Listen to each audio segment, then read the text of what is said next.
Good morning, Prof. How are you today? Good Good to morning, see Bibby. you. I'm fine. Yeah, I'm fine. Thank you. Good to see you too. Very well indeed. Yeah. And as they say, I don't know where this came from, but I don't really like saying it. But hey, happy new month. Exactly. Well, I've always wondered why we say Happy New Month, Happy New Year, Happy Happy Monday, that kind of a thing. Like everything is new. Anyway, yes, Happy New Month. I guess there's nothing wrong in that. It's what I don't get is actually the messages that come through every first of the month. It's one thing to see someone and just say, oh, Happy New Month. But it's another thing for you to receive like 30, 40 WhatsApp messages, Happy New Month, da, da, da, da, and people are praying, all of that stuff. But anyway, guys, please do send in the prayers. We all do need it. So yes, Happy New Month to you, viewers. So after saying all that, you're now saying happy new month to the people. What do you want them to do?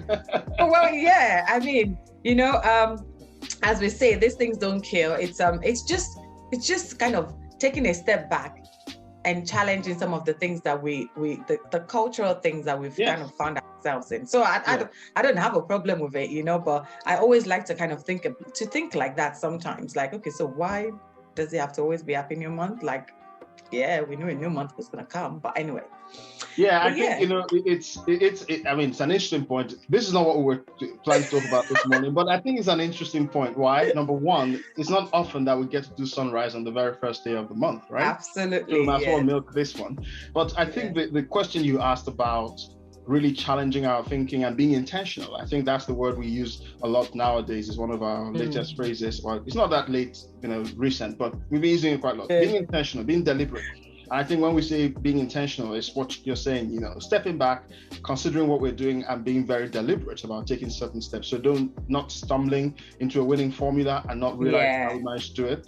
And so the question is, why do we say Happy New Month and where does it end? You might as well go Happy New Week, Happy New Day, Happy weekend, Happy New Hour, and so forth. And somebody will say, you know what, we already do all that, right? Because when you say Happy New Day, when you say good morning, that's what you're saying, right? That's what you're saying. Yes. That's what you're saying, Happy New Day.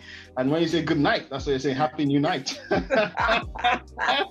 Right? So on the one hand, that's already something we do. We as a people, or as a species, I would say humankind, we thrive on having something to live for, on having something to anticipate, something to look forward to. And I think one of the ways we express that is when we say that. When we say it, we're not just, at least that's what I think it should be. It's not just a box ticking exercise. And not at all. It should not be that we're just doing it. I think like just doing because everybody does it. But it's almost an expression of our anticipation, an expression of our hope.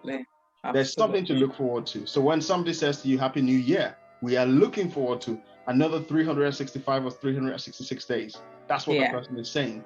When the person says Happy New Month, the person is saying we're looking forward to another between 28 and 31 days. 20 to 31 days. And something to think about. And when somebody says good morning, we're saying we're looking forward to another new day. And sometimes somebody will say have a great week. So I think all of that is really an expression of hope. As a people, as humanity, we thrive on hope. And if you take hope away, then nothing else is left. There's nothing. It's a way of saying, well, so when we say Happy New Month, which by the way, after today, you won't hear me say anymore. When we say that. So, I was going to say, so after all of that, viewers, we're just still going to say Happy New Month to you. And welcome to SonRise. It is 1st of August, and I can't believe it's actually 1st of August, like the 8th month of the year. But anyways, viewers, let us know how you've been, how your week was, what you're looking forward to for this new week, especially for today's service being the first Sunday of the month. What exactly is it that you're hoping for? You're looking forward to service, because I am, and I'm sure Prof is as well. So, Prof, we're talking about challenging our thinking sometimes, taking a step back. I know, and it's so funny that we came on the show not planning to talk about whether it's Happy New Month or not, but we got into that. And this is the thing, when you're led by the Spirit, this is what happens, right? But something that we were going to discuss. In, right? So we need to challenge that thinking right now. We're led by the Spirit. Yes, we have to own that. So thinking about what has been going on in the world around us now. I mean, this is a topic that we've already addressed on the show. We've addressed it before, but I feel because of what we have seen lately, it's worth revisiting that a little bit more, just to kind of discuss it and say, because I mean, it might mean something else to you. And you probably know what I'm talking about here. I'm talking about when we talk about people having mental health issues, you know, I mean, recently, it was last month, July, where we have the Olympics has been going on, and we've seen athletes pulling out of the whole tournament, if you like, just claiming mental health issues. And of course, with the French Open as well that we saw last month, same thing. Naomi as well had to pull out. And these are guys that have been in the game for a bit. They are professionals, right? And they've always performed under a very high pressured environment and never had to pull out for any sort of these reasons. But again, well, we've said it before, and even last month, Pastor Temi was talking about our month of rest, you know, like working into our rest, and all the messages throughout the month was focused on rest. And we still feel like something is missing in terms of how people are coming out with having mental health issues. And you know where we are from, our favorite continent on the earth, right? Where when you talk about having a mental health issue or mental health breakdown or something like that, people take it to be something else, like there is something wrong upstairs. But actually, is it what that is? So I am asking you now, because I mean, you're in the science field, so you probably can understand how the brain works than I do. So ask me anything. Finance, yes, maybe, but with science, I'm sure you have the right words for it. But I mean, Prof, how do you see it? How do you see the way we as human beings, especially as Christians, where you would not hear someone ever say something about, have mental health issue? Yeah, Bibby, good question, and I think it's a topical one. Obviously, we talk about this being a new month, but yesterday was just the last day of last month. So I think it's still appropriate that we round off this issue, close out this issue very well, because we spent the entire month of July as a church looking at walking in our rest. And I think last Sunday, Pastor Temi, spoke particularly to some extent as well about functioning from rest, and talked about burnout and things like that. Yeah. So these topics are certainly being talked about, and it's not like they weren't being talked about before. They were being talked about. It's just we have a bit more, I guess, a better appreciation of what this is about. But before I kind of go into the the learning points and so forth, there's something you touched on, which is the perception that certain people from certain parts of the world have when you use that word. And I think it's not something to be dismissed out of hand, because we have to remember that we're talking of language, right? Sure. When you're speaking about something in a different language, you may find out that when you use a word to describe something in one language, in one culture, it may be very, very agnostic. It may be, it hasn't got any connotations. Yeah. In certain cultures, that word is so heavy with meaning and connotation, right? And it's not to say that people are misunderstanding. That's just the consequence of using language to describe something. Because if you were to describe it in the other language that you were speaking of and use the right term, then you wouldn't have the same perception of it, right? Yeah. So I think that a lot of the cultures we're talking of, African cultures, developing nations, when people talk about, I guess, mental issues to do with the mind, it usually is referring to something a bit more serious, or something, I guess, it's a different thing. It's a different thing, right? It's a different picture. I shouldn't use the word more serious, because it depends on how do you define seriousness, right? But different, right? So something more physiologically linked, right? Something that you can actually see that perhaps there's an imbalance of certain if you like, call them hormones and that sort of thing, chemicals, right? Chemical imbalance and so forth.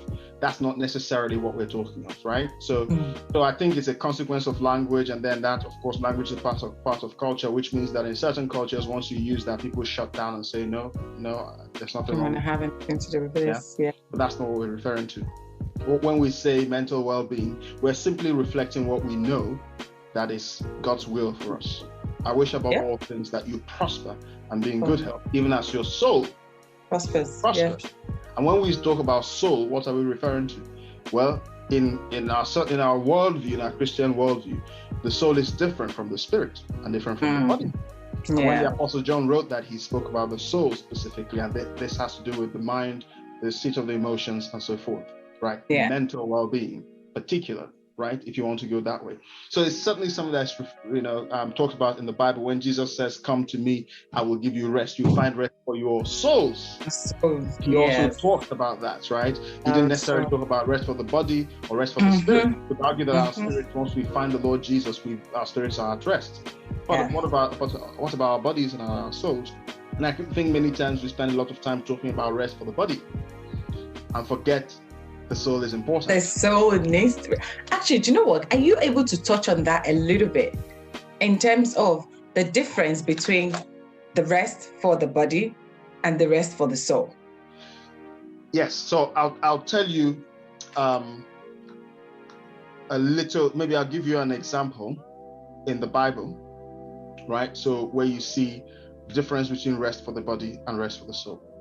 So you know this story of Elisha when Samaria, I believe, was under siege, and the people, it was so bad that the people were killing their children and so forth. The story of the 4 lepers, right? Yeah. So I think that would have been Samaria, or at least a part of Israel, because at that time the kingdom of Israel had been divided into Israel and Judah. So whichever one.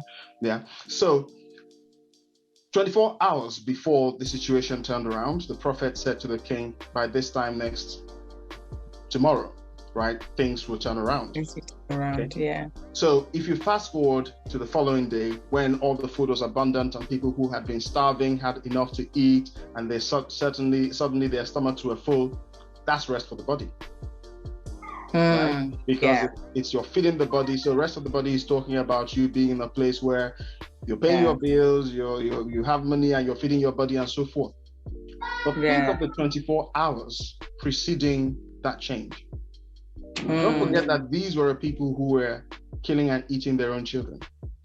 Imagine somebody waking up in that environment. You wake up in the morning. What's your first thought? How am I going to survive today? Yeah.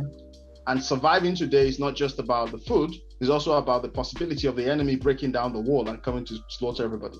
So it was a tortuous experience. Mentally speaking, people their minds would have been shot, their souls would have been completely shot and fragmented because of all the things they were burning. Okay? Now imagine that somebody was sitting and heard the prophet say, by this time tomorrow, XYZ would happen. There you have a point of inflection. 2 options, 2 broad options. One option is to, I've heard this stuff so many times, I'm just going to completely ignore it, and it's like I never heard it. And then you continue in your yes, until the next day comes. Or somebody says, I'm tired of struggling. I'm looking to believe something better. And as soon as I've heard the word, you know what? If I've survived for the past 24 hours, I can survive this. I can survive this. Yeah. I'm not going to worry about the food. I'm just going to sit down and rest. I'm just going to calm down. The things I haven't done before. Just relax. When people are looking at me, suddenly they say, what's changed? My soul is at rest. Your soul is at rest.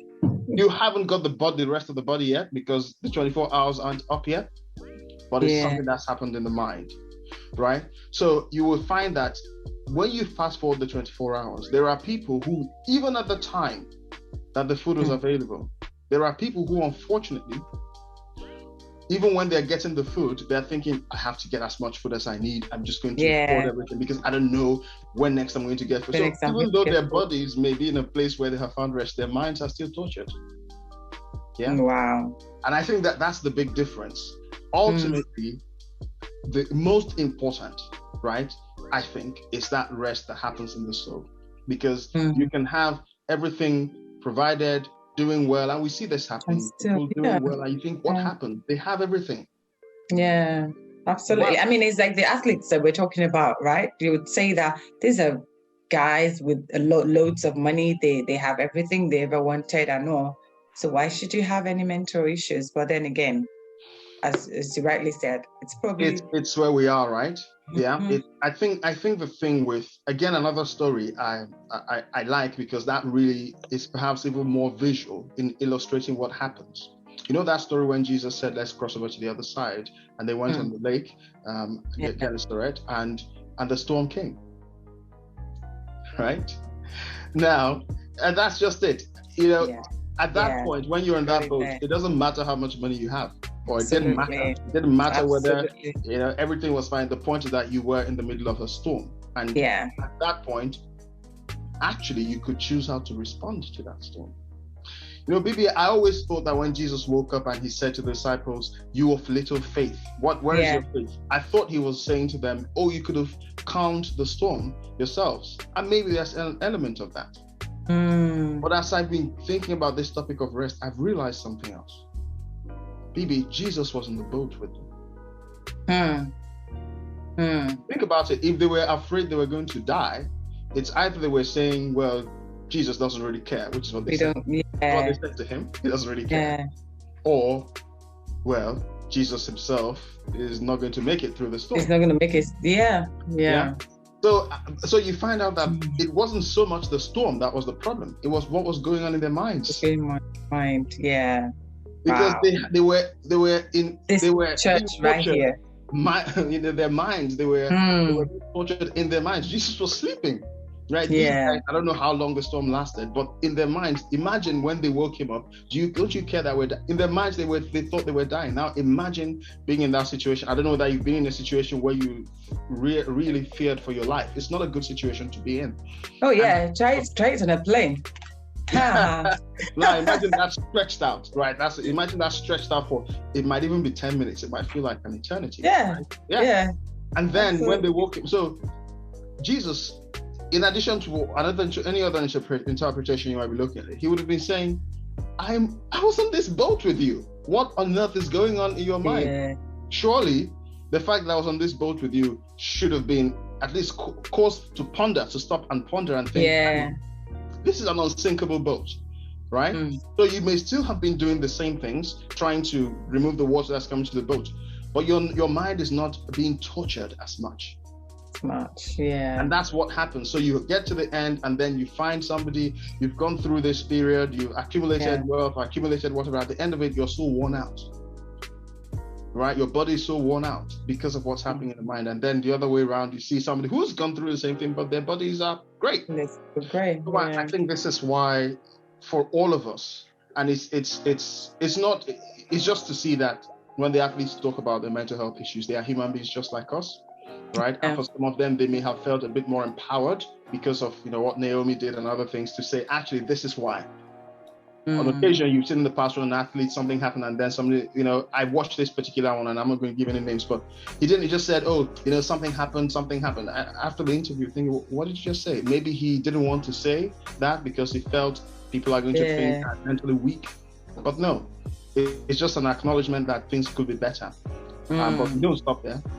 We acknowledge it, and then we press in to find rest, to walk into rest, which is ultimately, and I'm going to end here, just why when the Apostle Paul was writing that place, he said, "Let us labor therefore to enter the rest." Because when we can get into the rest, that becomes really our springboard. And as Pastor Jamie said last week, we function from that place of rest. From that place of rest. Absolutely. Do you know what, Prof? I have to say, there is nothing else to be added to this. You kind of covered it. I think for our viewers today, if there's nothing you've picked up from here, it has to still be the rest bit. Pastor Tammy has taught us for the last 1 month, and I'll encourage anyone who hasn't really plugged into the messages for last month to please do so, because one of the things Pastor Tammy said that really resonated well with me is it was talking about, rest isn't just about the sleep. Like, okay, I'm sleeping, and so I'm getting a rest. It is so powerful to understand it from there, because it's quite interesting that you see people, you think they have it all together. They have all the money in the world. They have everything. They have all this and that, and they're still struggling mentally. So how do we ensure that we are in the right well-being, mental state, So it's basically looking after ourselves and rest. And if that is sleep for you, well, just go and listen to those messages. Listen to the messages. Honestly, will bless you a whole lot. Don't go anywhere. When we come back, it will be our Spotlight Minutes. See you soon. See you. It is said of the Israelites that the more they afflicted them, the more they multiplied and grew. These are challenging times. The ground is parched, the riverbed is dry, yet against all odds, you shall grow. Every Sunday this August, Hill City will be leading us in intimate worship, and Pastor Temi will be delivering to us the essential keys for our growth against all odds. You cannot afford to miss a Sunday. Join us online on YouTube or Facebook at HOTR London from 9 a.m. Or you can now come in person by simply registering on our website. The deck might seem stacked against you, but when they say there is a casting down, you shall say there is a lifting up. It's growth against all odds. See you there.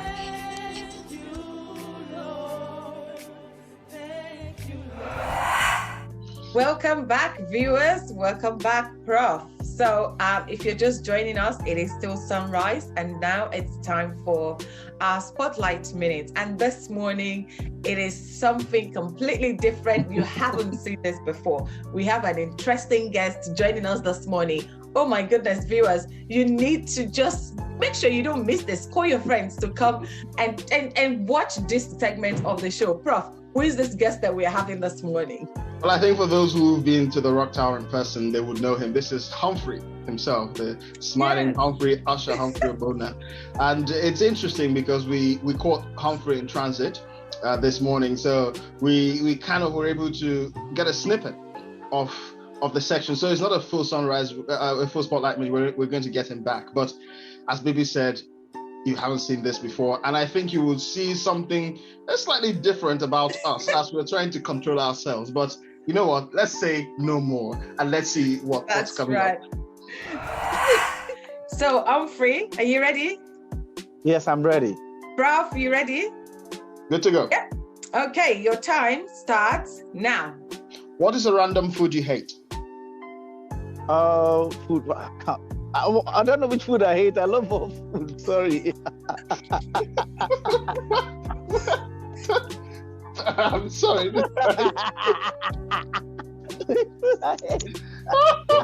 Prof, can you ask me next question, please? This time is going fine. What other language can you speak apart from English? Igbo and Yoruba. What's your favorite dessert? Time up. Oh my God, Humphrey has come with this. Oh, this is not good. Oh dear, Humphrey, thank you very much. You certainly been entertaining again, and he's also set the record. How many questions was that? Do you know what, Prof? You know, Prof, I have to say, we need to bring Humphrey back to the show, honestly. And we have to remind ourselves not to have any drinks in front of us or any food or nothing. Because this guy is just cracking me up so much. The food I hate. Oh dear, Humphrey, well done. Thank you So much for joining us. It's good to have you on the show. All right. See you then. Bye-bye. Bye. Oh, wow. Oh, my goodness. Oh, I'm sure viewers, you are rolling on the floor with laughter right about now. You know, I think, Prof, what was that? That was, you know, either way, we've got ourselves a record, right? We always talk about the record at the top end, but this one, I think we lost count because it was just, I think that, we're both trying to control ourselves there. So I don't know whether he answered any question right or he got any one or maybe one or two. I think it was just about answering one because I heard I can speak Igbo and Yoruba or something like that, but the laughter just wouldn't let me count. But you know what, right? We have to say thank you, Humphrey, for that. Yes, because we were earlier talking about, mental well-being, and the Bible even says that a merry heart is good for your soul. Right? Absolutely. So, things like this. Thank you, Humphrey, for making our hearts merry. Certainly, right? So I think everybody watching, you've given everybody a laugh this Sunday morning, and we're all charged up now, ready for what's coming up next. So I think that was good. That's a really good note, I think, on which to conclude today's episode of SonRise. But of course, as the service is coming up, what do we say? Bibby, we said earlier this morning, this is the first day of the month, but of course it's also the first Sunday of the month. So we've got something new in store for us. Pastor Temi has got a fresh word. And of course, we've got Hill City. I mean, Hill City, last week they were really amazing. Oh my goodness. Yeah. As in, they were off the chain. Amazing, yeah. Seriously off the chain. So Hill City, I'm looking forward to this morning. Yes. So come with us, don't go anywhere. Let's just join them at the Rock Tower. Hill City, Pastor Temi, and everybody else that's there. God bless you. See you there. Bye.